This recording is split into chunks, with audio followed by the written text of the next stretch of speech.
The most evil pranks ever pulled off. Story 1. Dude was harassing my ex because he used to have her cell phone number, was being a real freaking creep. Anyways, I created an email address, signed up to Kijiji, and placed an ad offering an 80-inch 3D TV for free with some excuse about a bad breakup and not wanting her to get it. I asked people to only text or call. I then went to bed and forgot all about it until the next day at work. I get a text from my ex asking if I had done something on Kijiji. The dude was begging her to take the ad down and apologizing. I checked the email and there were 5 pages of responses, even though I had told them not to email but to call or text. Dude's phone must have been ringing constantly. I took the ad down and she never heard from him again. I've done something similar. My friend called a for rent sign on a lawn and got yelled at by the guy who answered because she called after hours. It was like 6:30 p.m. His online ads had strict instructions for when to call, but his sign obviously said nothing. She was really rattled by it.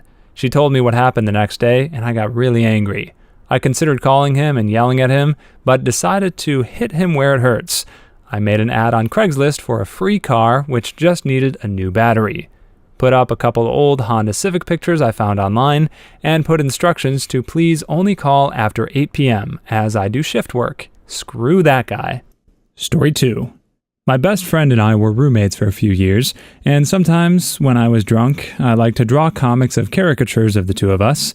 They were usually on pizza boxes, and I would leave them outside of his room so it would be one of the first things he saw the next day. Eventually, he and his girlfriend decided to get their own apartment together closer to their jobs, so our time as roommates had come to an end. I decided to leave him one last parting gift on one of our last nights together. He left his wallet out on the coffee table, so I took his ID and taped on little drawings of him where the pictures typically go. A few months later, I heard from him about it. Him and his girlfriend were visiting some friends out of state, and they were going to this bar. Apparently, he handed his ID over to the bouncer like that, and the dude laughed at him because of how ridiculous it was. I was honestly surprised it worked. I totally expected him to notice way before that, but I guess he didn't. Story 3. I used to work at a science tutoring center when I was in college, and my gap year before professional school, one of the things we taught very often was anatomy. So naturally, we acquired a few skeletons and various skulls with some variation in how they looked or were marked, etc. Well, I was closing one night, and I knew my coworker was opening the next morning early.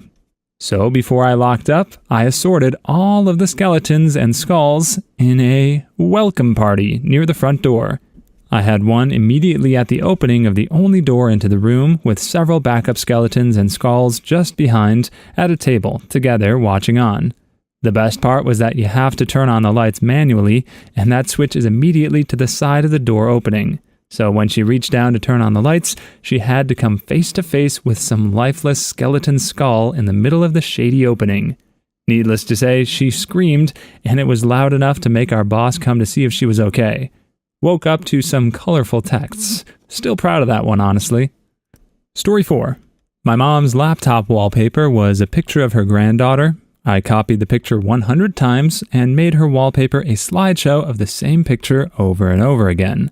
So the file would change, but nothing would change visibly on the monitor. The pictures would change every 10 seconds. In one of the images, I painted a tiny little curly mustache on her. So randomly, for 10 seconds, my niece would have a mustache. My mom thought she was either losing her mind or had a computer virus, and every time the mustache popped up, it was gone by the time she tried to show anyone. I did something similar to a college friend. I replaced a single system sound file, the click for the mouse, with a 5-minute version. It started off identical, followed by 4 minutes and 50 seconds of silence, but at the end, it had me screaming.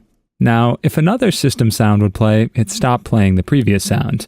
So he would use his computer, and then when he would walk away, it might scream 5 minutes later. This one really tickled me for some reason. Technology can already be frustrating to use as it is, but then add on these layers of tomfoolery, and you can really mess with someone's head. Especially now that we're getting closer to general artificial intelligence, it wouldn't be so far-fetched for someone to believe their computer was actually becoming sentient and playing tricks on them. Story 5. I saw a post about switching around mayo and vanilla pudding. Emptied out a mayo jar and cleaned it well, filled it with a few pots worth of vanilla pudding, and took it to uni. Our uni is very lax about eating during the lectures, so I waited until midday when I was sitting in the middle of all my friends and they were all eating their lunch. Cue me taking out the jar of mayo and a spoon, popping the lid and taking a big ol' spoonful with a grin. At first, only the closest ones noticed, but after the third spoon, it was like everyone was frozen around me. Pin drop silence. After the fifth spoon, someone faux retched, and the spell was broken. The looks of sheer terror and disgust was well worth the pain of eating vanilla pudding. I'm a chocolate kind of gal. One of my friends let me know he was going to pull this prank, so I helped him fill a jar with pudding. Then I swapped his jar of mayo pudding with a regular jar of mayo. Story 6. One night, I replaced every framed object in my boss's office with a picture of me making a stern face. Posters, certificates, photos, etc. Took like 3 hours because he had like 30 framed things in his office. The next day, I made sure I was out doing field work to make him sit with it most of the day. He had a lot of foot traffic to look at his office that day. I worked in an office that had 4 offices with shared partitions that had glass at the top. My neighbor wasn't the most observant person and kind of a dong, so I started printing random pictures, like Nicolas Cage, and setting them on my side of the office facing into his. He never noticed. It got to the point where everyone else in the office would check what photo I had set that week, but he never caught on. Story 7. Not a prank that I pulled off, but one I was victim to. My manager had left me in charge of the store when I was 16, not legal, but that's a whole other mess, for a whole weekend.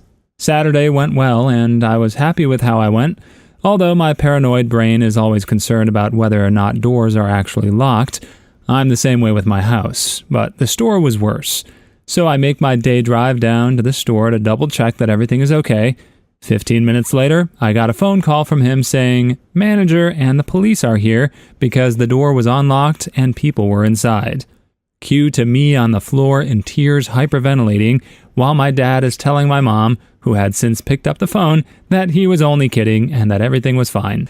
Sounds like Squid's day off. You just want to wrap up at work and go about your merry way to enjoy the rest of your day, but you keep second-guessing yourself if everything at work is okay in your absence, so you hop out of the bath and run straight to work in your birthday suit, only to arrive and be met with, "Have you finished with those errands?" Story 8. I convinced a coworker for 2 months that the guy she had sat next to for 3 years was named Jay, not Dave. They worked in different departments, but sat 3 feet away from each other for years. I got the guy in on it, and his manager.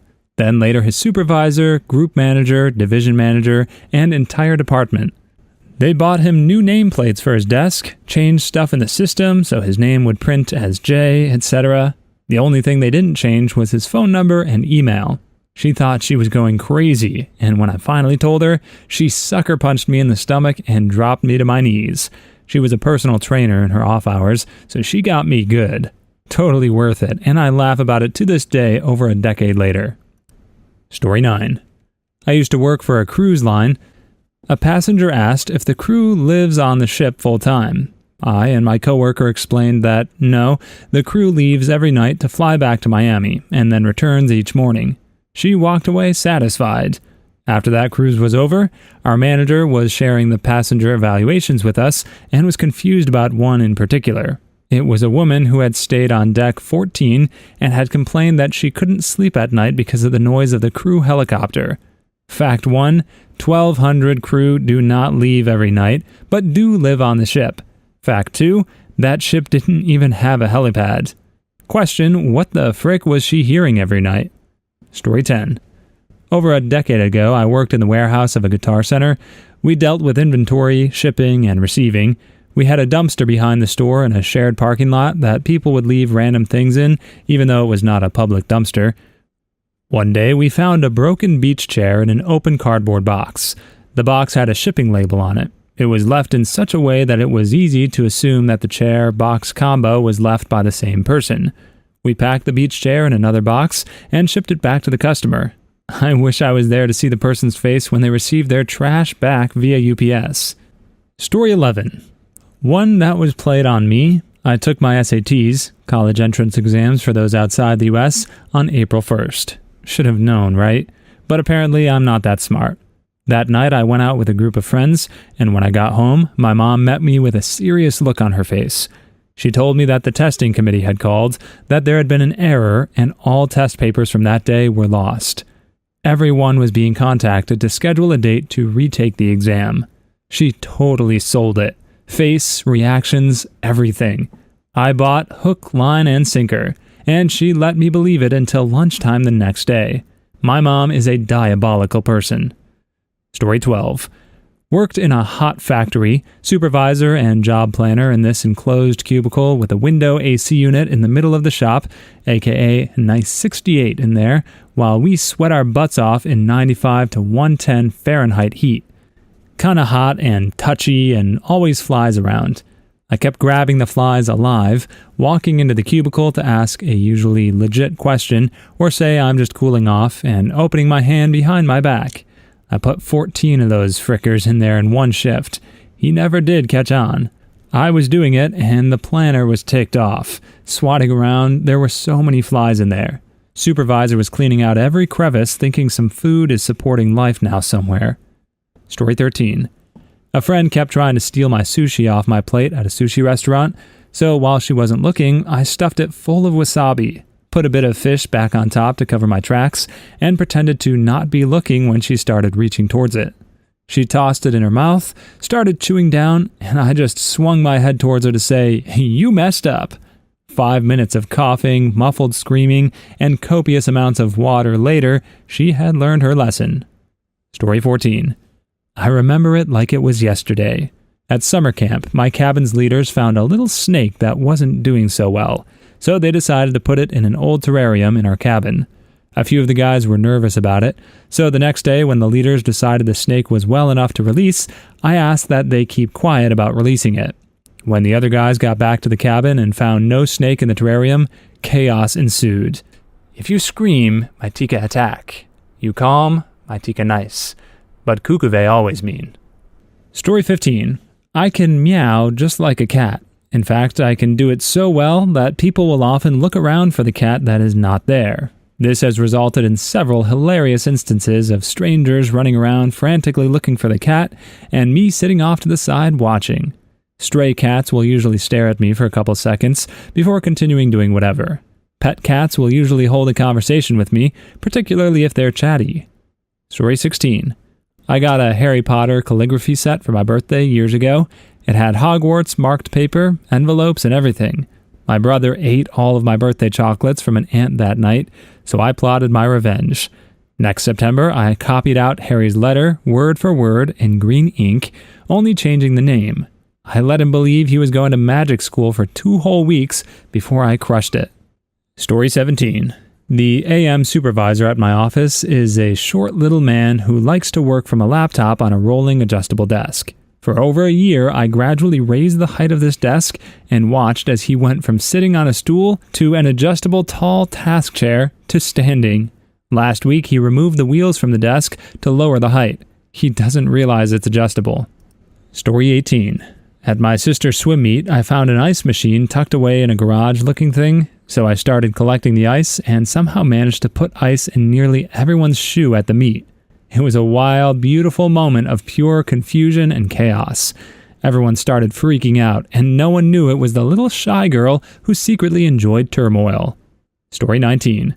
People in school used to always take my Gatorade, so I took an empty bottle, filled it with dyed salt water, and let them take my drink. Not gonna lie, it was hilarious watching one person spit salt water in the middle of class, only for their unbelieving friend to do the same. Story 20. Picked out every last marshmallow from my sister's box of Lucky Charms. Then I took a photo of me eating a bowl of Just Charms, printed it, and put it in the bottom of the bag. Then I sealed the bag back up, hot glued the box, and back in the pantry it went. Story 21. I farted under the covers, then pointed at the ceiling above my girlfriend and shouted, "Spider!" so she'd throw the blankets over her head. Later, when she told her parents, that turned out to be the thing that earned her dad's respect for me. Made him laugh so hard he needed an inhaler. Story 22. One summer in college, I worked in the registrar's office, registering all the incoming freshmen. A professor who was a mentor to me was teaching a freshman seminar and asked me to handpick a class for her. Straight A students, high SATs, whatever. So I did. 15 students, all named Sarah. Story 23. I lived in Korea for a bit. When my mom came to visit, I told my Korean girlfriend it was an American custom to greet older women by touching elbows. I told my mom the same story about Korean customs. It was a thing of beauty. They were not pleased. Story 24. Once, I asked a friend for another friend's phone number. He gave me a teacher's number. I then went on to send multiple messages in a fake, angry tone to my unsuspecting teacher. Screw that diabolical genius of a friend. Story 25. Not me, but my cat. That fricker took a huge poop on my pillow next to me while I was asleep. Please leave your stories in the comments. I'd love to make a video of them in the future. Also, don't forget to like and subscribe.